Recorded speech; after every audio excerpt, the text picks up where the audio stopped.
கொத்தரங்காய் முத்தெல்லாம் வாங்கிட்டு வந்தால் எப்படி சமையல் பண்ணுறது? கொத்தரங்காய் சாப்பிட்டா பிஞ்சியாக வாங்கிட்டு வரணும்.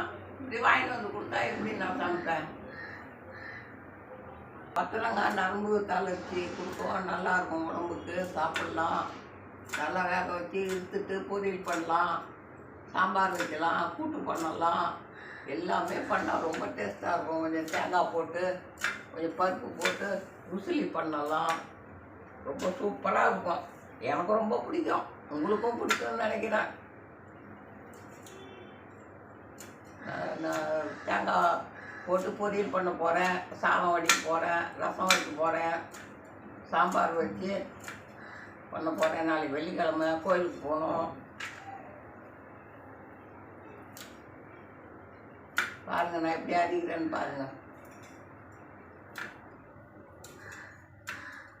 யாரும் எனக்கு உதவி பண்ண மாட்டீங்க. வயசாகி போச்சு, ஏதாவது கொஞ்சம் ஹெல்ப் பண்ணால் நல்லாயிருக்கும்.